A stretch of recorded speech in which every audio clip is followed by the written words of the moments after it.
Jadi ini di bawah semua dok, ada itunya? Iya, kita kan seperti biasa, ada tempat pemeriksaan untuk korban Sriwijaya ini. Body parts-nya itu datang dalam kantong jenazah kan? Iya, betul. Ini di bawah di tempat kita kemarin? Iya, sebelah sini Hah? karena COVID-19. COVID-19?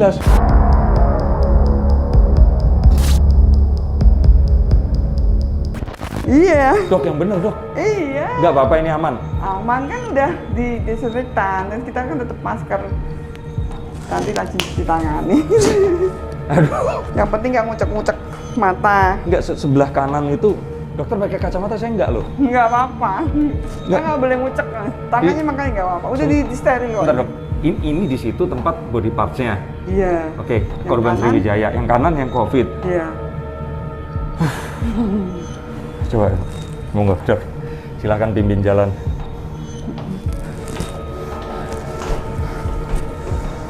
Aduh. Dok, Aduh. baunya dok, aduh dok. Khas kamar Ini jenazah. Kemarin nggak begini loh dok baunya. Ya ini karena kan jenazah dari TKP udah mulai pembusukan, campur air laut. Nggak serius ini bukan bau itu kan? Apa namanya yang buat Formalin, ya. formalin. Ini bau ada jenazah. desinfektan juga kan, disterilin tempatnya. Tapi ini bau jenazah dok. Iya, kalah sama bau jenazah. Saya seumur-umur lihat jenazah cuma jenazah almarhumah ibu saya dok, nggak pernah yang lain ini. Dan baunya nggak di atas aja dok. Iya udah. Udah. Ntar dok. Aduh. Lama-lama adaptasi kok. Wajar nggak Pak, pertama? Tempatnya masih berantakan abis kerja tim. Enggak, itu di dalam situ berarti dok. Iya. Kresek kuning, curiga tuh. Oh itu properti. Bener dok. Iya. Properti aja. Yang COVID itu di sini. Iya. Situ. Masih ada jenazahnya. Ada. Tapi kan udah aman, udah di Dok, Pulasari. nggak ditutup dulu tuh dok. Nggak apa-apa. Kan jenazahnya di dalam keranda yang tertutup kuat. Ya, tapi kan virusnya kecil dok. Terus virusnya itu udah mati, jenazahnya mati, virusnya ikut. Jenazah mau mati, virusnya ikut mati gitu loh. Bener ya dok. Iya, kan udah di Pulasari, di Dok, ini semprot, ada nyamuk. Kalau dibungkus. nyamuknya gigit saya, sebelumnya gigit darahnya mayatnya itu nggak apa-apa. Ya nggak mungkin lah gigit mayat. Pas baunya masih. Bau banget dok ini dok. Duh. Nggak ada parfum ya? Kopi biasanya Iya. dikasih kopi kok teman-teman saya penyidik itu. Tapi dokter biasa ya ini? Ya, Dan 30 tahun lebih seperti ini. nggak apa-apa. Doakan.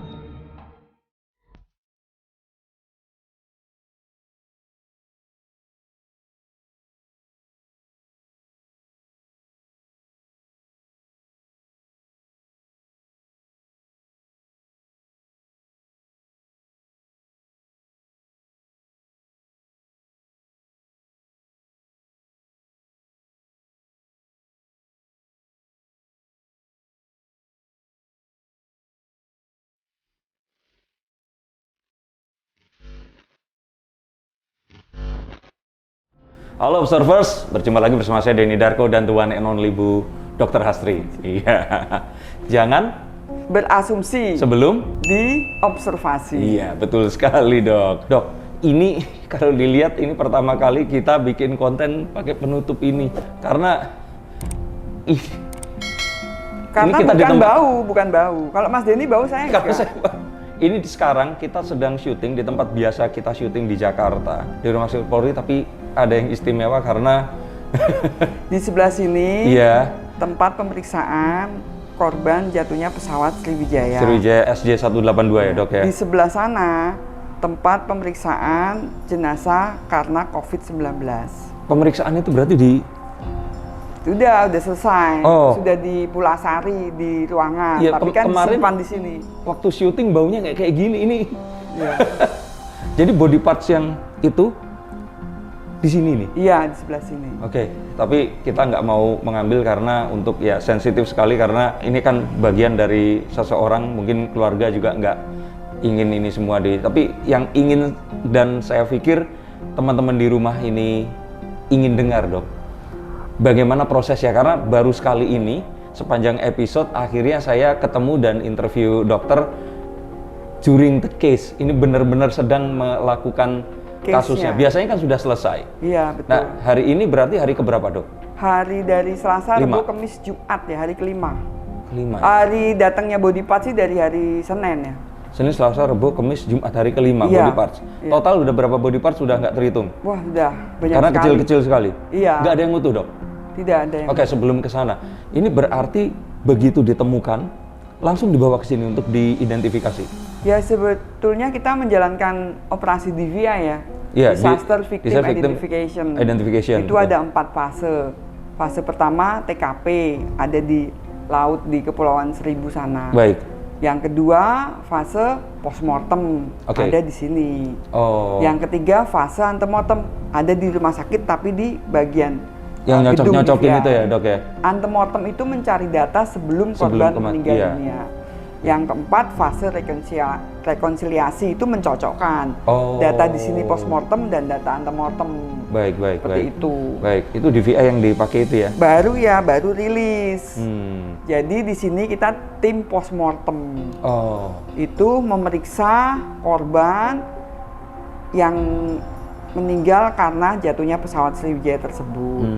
Di sini kita mencari data setelah mereka meninggal dunia. Walaupun yang ditemukan hanya bagian tubuh, sekecil apapun body part kita periksa. Oh. Dan di postmortem ini banyak ahli, bukan saya aja. Apa aja, Dok? Pertama ada ahli fotografi untuk Oke. dokumentasi, Oke. untuk benar korban ini memang asalnya dari sana. Terus ahli dari Inavis, Oh, bila iya. ketemu jari Betul. dicocokkan Oke. sidik jarinya. Terus ahli forensik patologi seperti saya, Iya. itu bagian untuk mendeskripsikan body part ini apa aja. Kalau memang bisa kita periksa hanya kaki, kiri, kanan, tangan, kiri, kanan, atau tulang belakang, atau bagian dari wajah, kita bisa periksa dan kita bisa jelaskan ini ternyata bagian tubuh dari tulang anak-anak, dewasa, perempuan, atau laki-laki. Iya. Itu sangat penting sekali untuk data postmortem ini. Iya, iya. Setelah itu baru ahli DNA. Untuk Sebentar, Dok. mengambil bagian tubuh tersebut DNA.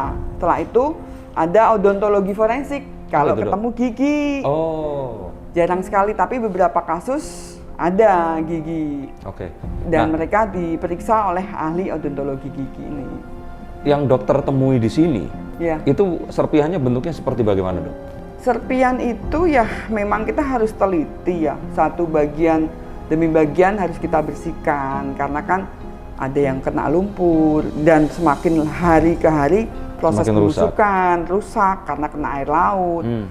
Itu kita incisi, kita bersihkan satu-satu. Oh, ternyata ini adalah kulit dari wajah gitu. Oh, ternyata ini ketemu waktu itu saya sama teknisi saya itu Pak Nojo, rambut panjang wanita. Rambutnya aja, Ya, Dok? rambutnya aja sama kulit kepala. Lah, itu Sebentar, kan rambut ada kulit kepalanya? kulit kepala dan rambut aja. Berarti kulit kepala itu terlepas dan rambutnya, Dok? Iya, karena pikir kulit, cuma rambutnya karena aja rambut di- nempel di kulit kepala, Iya, tapi kan iya. mungkin wajahnya memang sudah hilang. Oh. Nah, dari situ kan kita nanti bisa lihat di antemortem nih data yang dikumpulkan oleh teman-teman kita. Ada nggak wanita berambut panjang, tebal, hitam seperti itu? Dan terawat, itu kan beda Ketahuan, kan setiap ya ketahuan. Walaupun kena air laut itu ketahuan? Iya, kan kita bersihkan dulu. Oh. Ya itulah kerjanya kita, bersihkan Sebentar, Dok. semua. Jadi waktu datang ke sini itu belum dibersihkan? Belum lah. Dan memang nggak boleh orang lain Belum, membersihkan. belum Memang boleh. harus ahlinya yang Ahlinya membersihkan. tim postmortem, Oh. bukan saya tim postmortem gitu kan. Dan kita memang one by one lah masing-masing body part itu. Total kalau kira-kira jumlahnya sudah puluhan, udah sampai 100 Wah, atau? ratusan ya. Ini sudah ratusan? Iya. Oh. Bayangkanlah satu tubuh misalnya terbelah banyak. Nah, bisa satu tubuh mungkin makanya bisa 100 lebih. artinya, Dok, itu berarti ada blast di situ atau bagaimana?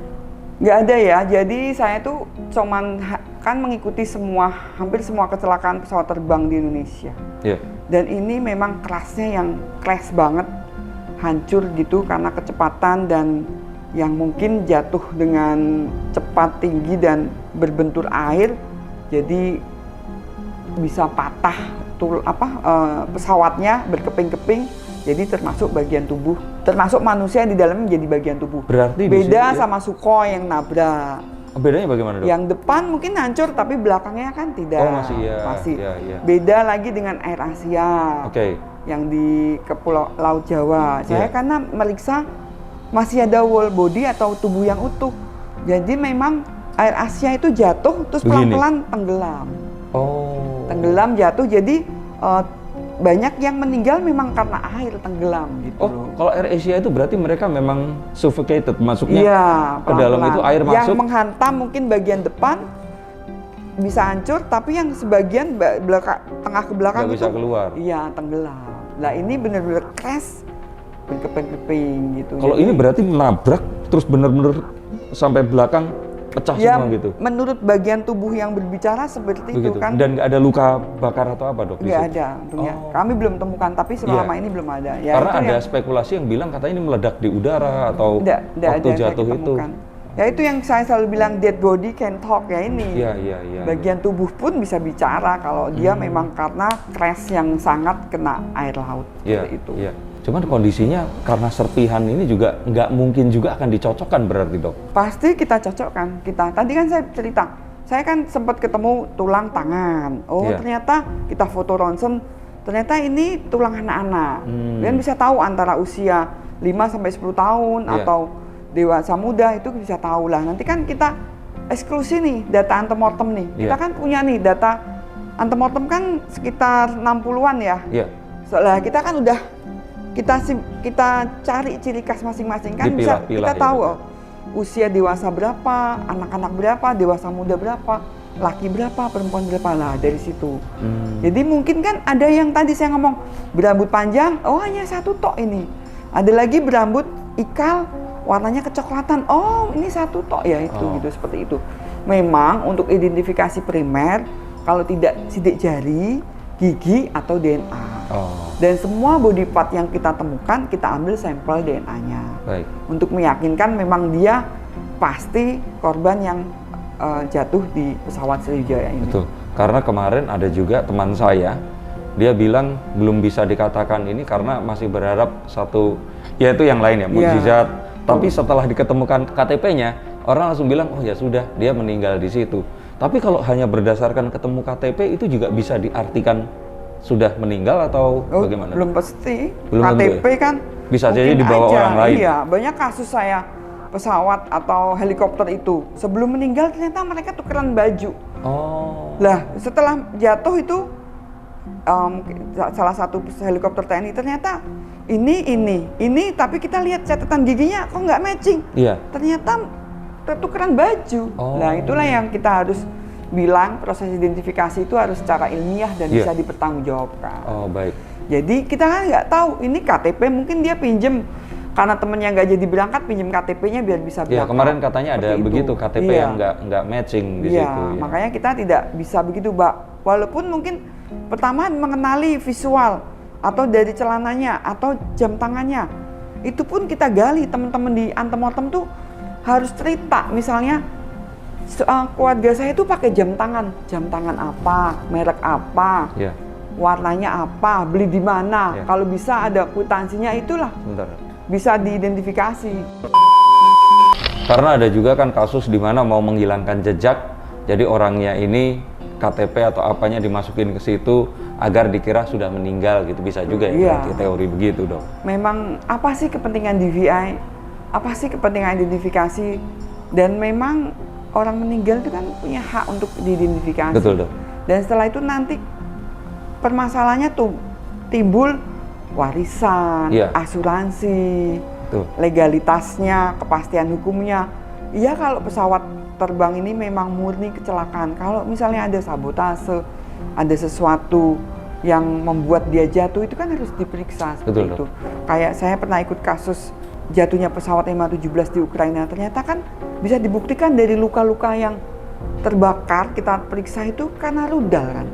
Ternyata memang pesawat Ukraina jatuh karena rudal. Bukan karena itu. kecelakaan Bukan, jatuh. gitu. Kita kan dari luka seperti itu. Betul. Bisa kita buktikan, misalnya kayak waktu Garuda Air Crash di Jogja gitu kan, memang dia ada hentakan keras juga pas di landasannya seperti itu. Kenapa pasien? Kenapa penumpang yang di bisnis yang banyak meninggal? Kenapa bukan yang bagian belakang? Ya ternyata dia waktu mendarat nabrak duluan, terus kabin yang di daerah atasnya bisnis itu kan menimpa penumpang paling depan. Ternyata rata-rata patah tulang kaki, kepala. Karena setelah kita periksa, kita otopsi, kita lihat, loh dia meninggalnya itu Bukan karena itu. Bukan karena. Iya, karena benturan benda kerasnya itu tadi. Iya, atau ada juga yang meninggal karena mati lemas. Ternyata kakinya patah, dia nggak sempat lari, terbakar, menghirup asap panas. Jadi kita buka sininya terbakar gitu. Meninggalnya ini. Ternyata kita lihat, kita kan tahu nih patah tulang sebelum atau setelah dia meninggal. Betul. Ternyata proses patah tulangnya itu dia masih hidup gitu loh. Tapi kenapa dia tidak bisa lari? Karena itu tadi. Terus menghirup udara panas dari ledakan di jatuhnya pesawat asapnya itu seperti itu. Jadi itulah kepentingan kita periksa lengkap luar dan dalam, yang kadang masyarakat takut. Kenapa harus repot-repot diotopsi? Kenapa nggak langsung aja diserahkan? Tidak seperti itu. Iya, kan? Banyak yang menanyakan seperti legalitasnya itu. Jelas. Ternyata kalau kasus-kasus terorisme kita kan harus tahu betul nggak dia memang korban, atau saksi, atau mungkin dia pelaku seperti itu. Iya betul. Kenapa yang beberapa bagian tubuh ini, body part, tangannya ada bekas karena ledakan atau flash di atas, ternyata dia mungkin bawa bom di depan atau megang detonator seperti itu. Dan kepentingan ini juga kita kan nggak yakin. Tadi Mas Denny bilang ketemu KTP boleh. Iya kalau betul dia korban, ternyata tidak jadi karena pernah ada kasus ternyata dia pergi dengan dengan temennya atau perempuan lain yang diduga dia meninggal, nanti pasangannya mau nikah lagi malah nggak jadi, ternyata kemarin masih juga hidup. ada seperti itu katanya kan, pergi pamitnya ke Pontianak, ternyata perginya ke Bali, terus katanya di rumah udah dipasangin tenda, dia ternyata pergi sama teman wanitanya yang lain, tapi itu katanya cuma hoax aja dong. Ya itulah kepentingan identifikasi, jadi kita harus benar-benar yakin kalau ini betul korban dari pesawat Sriwijaya tersebut. Memang identifikasi ada dua metode kan, primer dan sekunder. Tadi primer sudah saya sebutkan, tinggal sekunder. Makanya kalau untuk menunggu hasil DNA secara keseluruhan kan lama. Kita sekundernya tadi eksklusi dari rambut, tinggi badan, tanda khusus. Mungkin dari tulang itu kita bersihkan, dia pernah pasang pen. Atau dari jantung misalnya kita temukan, kok ada ring jantung. Ternyata dari data yang diberikan keluarga, memang dia pernah melakukan operasi, pasang pen, seperti itulah. Jadi hal-hal yang tidak terpikirkan tuh, kalau kita memang benar teliti, Tuhan tuh kasih kemudahan. Itu pengalaman saya gitu. Seperti itu. Pasti ada kemudahan, asal kita ya benar-benar fokus kerja di postmortem ini. Nah, waktu dokter kemarin ditelepon, posisi sedang di Semarang atau sudah di Jakarta? Saya di Semarang. Kebetulan kan saya memang tidak di instalasi forensik sini lagi karena saya ada jabatan di Semarang, dan memang saya nggak dipanggil, saya inisiatif sendiri. Karena saya izin Kapolda, karena memang gimana ya, udah panggilan hati, panggilan jiwa, kayaknya rasanya walaupun udah ada jabatan, pangkat, tapi ini sesuatu yang beda, dan saya pengen banget. Kalau orang mikir ngapain sih kamu pangkat tinggi ini ngurus, tapi saya memang langsung datang, terus pengen gabung, bantu support teman-teman, dan saya seneng gitu meriksanya. Dokter tapi berarti ikut ke laut juga kemarin? Enggak, kita khusus di postmortem. Baik. Saya dan memang posnya di sini ya? Iya, karena memang lebih repot di sini saat itu, di-pull semua ke sini. Di sana dicari oleh ratusan orang, tapi di sini yang menangani mungkin puluhan, belasan saja. Dan teman-teman di sini, Dokter Arif, Dokter Asri, Dokter Farah, teknisi juga menyiapkan alur keluar masuk jenazah dan body part ini. Jadi biar tidak bingung, tidak kacau. Jadi mereka sudah terlatih semua, dan kita sudah bekerja maksimal, dan kita harapkan memang seluruh penumpang bisa ditemukan. Oke. Walaupun hanya body part. Gitu. Ya, ada yang unik dok dengan body parts yang sekarang. Apa yang mungkin bisa diceritakan? Yang unik ya tidak ada sih, cuman kita lihatnya itu memang ini benar-benar hentakan yang keras sekali karena sangat kecil-kecil dan bentuknya tidak beraturan gitu body part. Berarti si pesawatnya itu bagian yang terpecahnya itu pun seperti granat ya dok, menyerang si orang-orang di dalamnya. Atau orang-orang ini memang hancur karena terhantam oleh ya ikut terhantam ke dalam dari pesawat itu. Pesawatnya juga kan iya, nggak ada yang utuh. Tau, ya. Iya. Nah, berarti kalau seperti itu dok, udah seperti itu. Berarti begini, saya susah menjelaskan. Berarti mereka kan kalau body parts itu kalau kecil-kecil berarti kan ngapung kan dok ya? Berarti mereka akan tersebar juga itu, nggak akan mungkin juga, semuanya. Kan di dalam pasti tenggelam. Iya, di dalam kerangka pesawat ini. Oh, pesawatnya kerangkanya masih ada? Maksudnya nempel di bagian bodi pesawat ini, kita temukannya itu. Oke. Yang nggak nempel? Temen-temen di TKP yang misah-misahkan kan. Ya ampun, oke. Iya, mungkin yang nyelam, yang apa kan ada, pokoknya ada body part, ambil. Dan ini nggak ada yang utuh dok? Belum. Atau ada yang misalkan tangan satu tangan begini? ada. Oh, tangan ada. Jadi tangan ada, kaki ada. Gitu. Tapi Ya. bagian lain yang nggak ada. Yang paling mungkin itu utuh kalau menurut pengalaman dan menurut teori, kalau badan ini kan pasti akan pecah, kalau tangan kan terlepas. Kayak waktu itu dokter cerita bom karena dia ditaruh di sini, akhirnya kepalanya ada yang utuh. Oh iya. Ya itu kan tergantung proses pembusukan. Ini sepanjang ini kan memang tangan aja sih. Itu aja. Ya itu mungkin bodinya ikut crash, ikut hancur gitu kan. Seperti itu. Kecuali tadi masih pesawatnya di atas air, pelan-pelan tenggelam. Kayak Air Asia, jadi contohnya banyak yang masih utuh dan meninggalnya karena air laut meninggal, seperti itu, dalam. Seperti itu, jadi mungkin waktu itu kan terseret ya sampai sana Laut Jawa sana hilang Air Asia, jadi kan. Dan kita temukan pertama kali seminggu kemudian kan. Betul. Iya kan, seminggu kemudian baru ketemu di daerah berapa Pangkalan Bun, kilometer setelahnya? Iya, Pangkalan Bun baru kita ke sana kan. Itu masih banyak jenazah yang bisa dikenali dari utuh. Walaupun sudah berhari-hari itu ya? Iya, tapi proses pembusukan ya udah kelihatan. Gitu. Baik. Nah ini prosesnya akan berjalan berapa hari kalau menurut prosedur dok? Kalau setiap DVI itu berbeda-beda ya, jadi ya tergantung pemerintah juga. Kalau TKP-nya dianggap sudah selesai ya, kita juga selesai meriksa body part ya sudah selesai, tinggal terakhir nunggu hasil DNA. Kayak seperti Lion Air yang 2018 juga seperti ini kan, ditutup ya sudah selesai, walaupun tidak ditemukan semua penumpangnya kan. Betul. Kalau Sukhoi, alhamdulillah tahun 2012 itu kita bisa periksa semua dan ketemu semua. Karena kan nggak ada arus apa-apa ya, jadi memang di Gunung Salak itu. Di Gunung Salak kelihatan, jadi semua bagian tubuh yang ditemukan di daerah Gunung Salak dibawa sini semua, jadi bisa teridentifikasi semua. Nah kalau ini nanti nggak semuanya itu ketemu, terus untuk keluarga korban biasanya apa yang akan mereka lakukan biasanya dok?